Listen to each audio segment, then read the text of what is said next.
दोस्तों, स्वागत है आप सभी का तौर राजपूत वेल्थ में।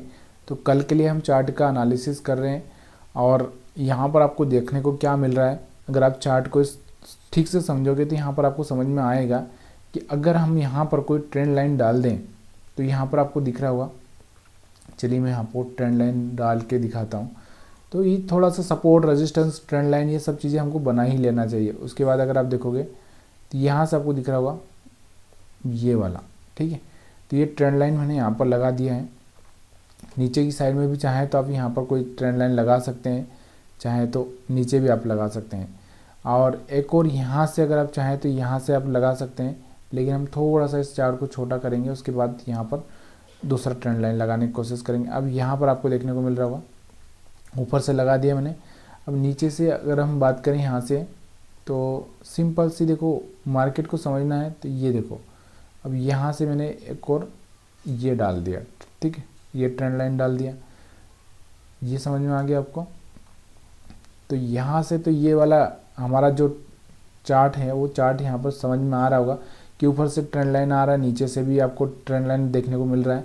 तो ये हो चुका है। अब और क्या हो सकता है अपने लिए, यहाँ पर ऐसा कोई चीज़ें यहाँ पर आप चाहें तो यहाँ से चैनल फॉर्मेट भी आप बना सकते हैं। तो यहाँ से अगर आप इस तरह से कोई लाइन भी खींचेंगे तो ये वाला लाइन आपको देखने को मिलेगा कि मार्केट जाएगा तो यहाँ तक जाएगा, फिर इस तरह से हो सकता है, ठीक है, समझ में आ रहा होगा। उसके बाद अब हम थोड़ा सा इसको और देखना चाहते हैं कि सपोर्ट रेजिस्टेंस के हिसाब से अगर हम देखें यहाँ पर, तो चलिए हम लोग थोड़ा सा इसको देख लेते हैं। तो अब हमारे लिए जो रेजिस्टेंस का काम करेगा, कौन सा एरिया रेजिस्टेंस का काम कर सकता है, अगर हम बात करें यहाँ पर, तो निफ्टी के लिए ये जो ज़्यादातर जो पॉइंट है हमारे ये वाला नहीं, 23,261 के आसपास वाला एरिया हमारे लिए रेजिस्टेंस का काम कर सकता है। और ये वाला एरिया हमारे लिए सपोर्ट का काम करेगा 23,150 के आसपास का। यहाँ पर अगर मैं यहाँ पर ट्रेंड लाइन डाल दूँ तो ठीक है। ये तो हो गया हमारा, इस तरह से जनरली हम लोग लगा सकते हैं। लेकिन आप थोड़ा सा अच्छा लगाना चाहते हैं तो यहाँ पर आप क्या करोगे, डेली टाइम फ्रेम के चार्ट पर जा सकते हो और ये देखो डेली टाइम फ्रेम के हिसाब से आप जा सकते हो। और इसको क्या कर सकते हो, देखो ये मेरे को हटाना पड़ेगा थोड़ा सा, इसलिए मैं पहले से कोई ट्रेंड लाइन लगाना नहीं चाहता, क्योंकि फिर यहाँ पर प्रॉब्लम होती है कि अब आपको कन्फ्यूज़न होगा कि सब इतनी सारी लाइनें लगा दी हमने तो यहाँ पर कन्फ्यूज़न होगा। इसलिए मैं ये हटा देता हूँ फिर से आपको समझाने के लिए, फिर बाद में हम कल भी लगा सकते हैं इन चीज़ों को। तो ये हटा ही देते हैं हम लोग। तो यहाँ पर आपको समझ में आ रहा होगा। बेटर अगर हम बात करें तो ये हमारे लिए यहाँ पर क्या होगा, एक सपोर्ट और रेजिस्टेंस, जो क्लोजिंग है वो हमारे लिए दोनों ही काम करेगा, सपोर्ट का भी और रेजिस्टेंस का भी। और यहाँ पर ये एक एरिया ये भी रहेगा हमारे लिए। यहाँ पर अगर आप देखोगे तो ये वाला, चलिए मैं आपको दिखाता हूँ कौन सा वाला, कि ये वाला, ये तो एग्जैक्ट हमारे लिए जो सपोर्ट रेजिस्टेंस है यहाँ पर आपको देखने को मिलेगा। कैंडल्स को मैं थोड़ा सा बड़ा करता हूँ तब समझ में आएगा कि ये देखो, ये वाला जो एरिया है ना, ये हमारे लिए यहाँ पर एक्चुअल में यहाँ पर ये हमारे लिए अच्छा काम करेगा। ये वाला तो रेजिस्टेंस रहेगा ही रहेगा हमारे लिए, ये भी, और ये भी रेजिस्टेंस रहेगा। ये हमारे लिए सपोर्ट रहेगा और रेजिस्टेंस का भी काम करेगा। अगर मार्केट नीचे जाएगा तो यहाँ पर एक ही सपोर्ट भी है, ठीक। तो इस तरह से यहाँ पर हमने ये भी लगा लिए हैं। अब हम बात करते हैं, क्योंकि FII की यहाँ पर एक्टिविटी तो अभी हम समझ नहीं पाएंगे, क्योंकि मार्केट अभी जो डेटा अभी 6 बजे बाद ही अपने को मिलेगा, तो यहाँ पर उसको तो हम छोड़ ही देते हैं, वो आपको देख ही लेना है। तो यहाँ पर आपको दिख रहा होगा कि मार्केट अगर हमारा जाएगा तो यहाँ से कहीं से रिजेक्शन ले सकता है, और यहाँ से अगर ये ब्रेकआउट करना भी चाहेगा तो यहाँ तक जा सकता है। तो कहने का मतलब क्या है, थोड़ा सा सेलिंग प्रेशर ज़्यादा रह सकता है कल भी, ठीक है। तो इस पर आपको थोड़ा सा ध्यान देना है। और इसके अलावा अगर हम बात करें बैंक निफ्टी की, तो बैंक निफ्टी में भी हम चलते हैं थोड़ा सा। तो थोड़ा सा यहाँ पर डेली टाइम फ्रेम पर मैं ले आता हूँ आपको, और ये जो कैंडल यहाँ पर लाइन से लगाई है, तो इसको हम लोग क्या कर सकते हैं, बैंक निफ्टी में भी हम लोग ऐसे कर सकते हैं।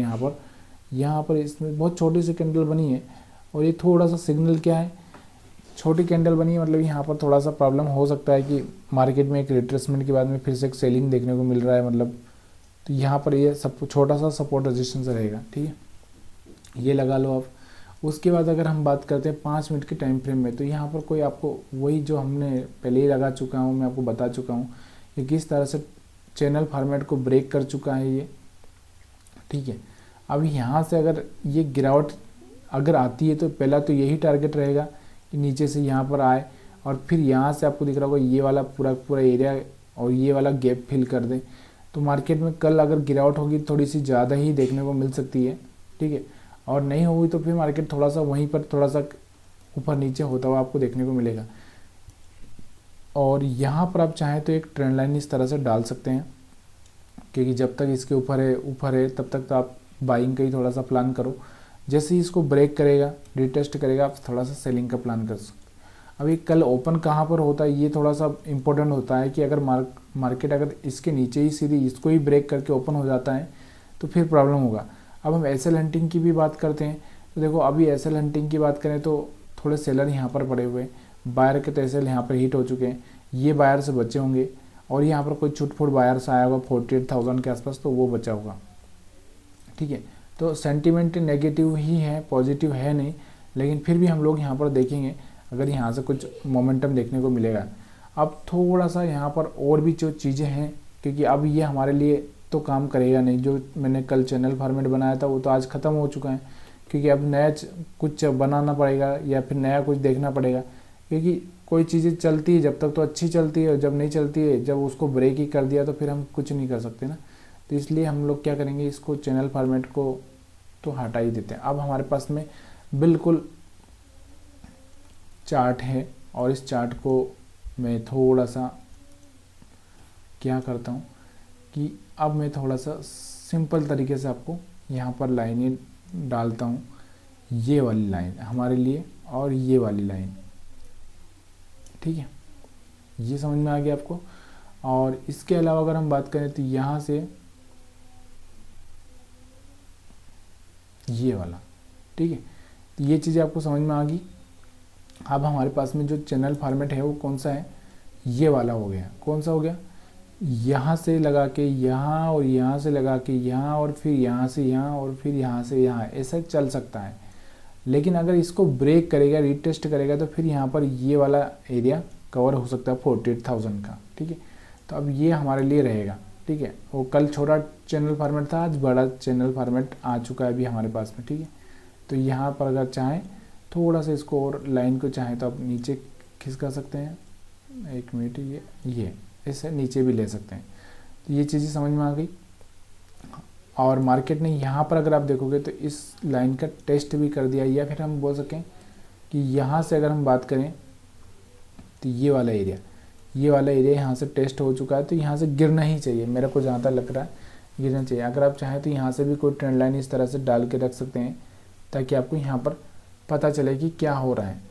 अब ये सब चीज़ें देखो, ट्रेंड लाइन मैंने लगा दी, सपोर्ट रेजिस्टेंस लगा दी, लेकिन मेरे को देखना क्या है, हमको यही देखना है कि जैसे रेजिस्टेंस है और इस पर कोई कैंडल जो बन रहा है वो कैसा बन रहा है, उसका नेचर कैसा है, उसकी वजह से क्या होता है, फिर आपको डिसीजन लेना है। आप वहाँ पर कितना एसएल ले सकते हैं वो आपको देखना है, तब जाके आप पैसा बनाओगे। ऐसा नहीं खाली यहाँ पर सपोर्ट रेजिस्टेंस बनाने से कभी मार्केट अगर हम लोग कर सकते थे तो हर कोई पैसा बना सकता था, क्योंकि हर कोई किसी को ट्रेंड लाइन बनाना आता है, सपोर्ट रेजिस्टेंस बनाना आता है। इसका मतलब ये कभी नहीं होता है।